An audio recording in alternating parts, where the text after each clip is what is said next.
मध्य महाराष्ट्र, कोकण किनारपट्टी, विदर्भ आणि मराठवाडा या भागामध्ये अजून काही तास तरी पावसाची तीव्रता कायम राहणार आहे असा अंदाज हवामान विभागाने वर्तवलाय। समुद्रातील कमी दाबाच्या पट्ट्याचा प्रभाव आता हळूहळू कमी होतोय। येत्या 2 दिवसात पावसाला उघडीप मिळण्याची शक्यता आहे। मात्र पुन्हा एकदा 2 ऑक्टोबर पासून पावसाला सुरुवात होईल असा अंदाज वर्तवलाय। त्यावेळेला पावसाची तीव्रता ही फारशी जास्त नसेल असंही पुणे वेधशाळेने म्हटलंय।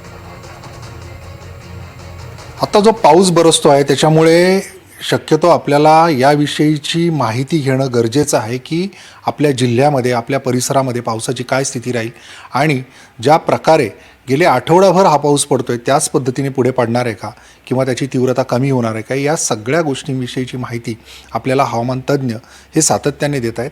माझ्यासोबत हवामान तज्ज्ञ SD सानप आहेत। काय सांगाल की आत्ताची जी परिस्थिती आहे, कारण पाऊस तर हा पडतोच आहे, मात्र त्याची तीव्रता किती आहे, पुढे वाढणार आहे, कमी होणार आहे? येस, आत्ता जर बघाल तर कालचं जे कमी दाबाचं क्षेत्र जे होतं ते उत्तर मध्य महाराष्ट्र आणि ॲडजॉइनिंग पश्चिम विदर्भावर स्थित होतं। ते आता फर्दर पश्चिमेकडे मूव्ह झाल्यामुळं गुजरातमध्ये आपल्याला मागील 24 तासांमध्ये एक्स्ट्रीमली हेवी रेनफॉल म्हणजेच अतिमुसळधार पावसाची नोंद तिथे झालेली आहे।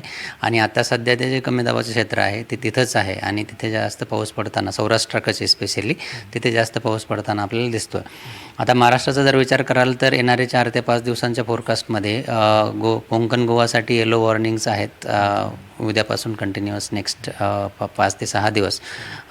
त्यानंतर मध्य महाराष्ट्राचा जर विचार कराल तर मध्य महाराष्ट्राचे जे घाटमाते आहेत त्यांच्यासाठीच येलो वॉर्निंग दिली गेलेली आहे। आणि प्लेन एरियाज जे आहेत मध्य महाराष्ट्र आणि मराठवाड्याचे त्यांच्यासाठी काहीही वॉर्निंग्ज येणारे 4 ते 5 दिवस नाही आहे। परंतु 2 तारखेनंतर परत एक कमी दाब, आता उद्या अंदमानचं जे अंदमान आणि बंगालचा उपसागर आहे तिथे एक कमी दाबाचं क्षेत्र तयार होण्याची शक्यता आहे आणि त्याचा इम्पॅक्ट जो आहे तो महाराष्ट्रावर 2 तारखेपासून म्हणजे दसरा आणि त्याच्या पुढचे 2-3 दिवस त्यामध्ये होण्याची शक्यता आहे। पण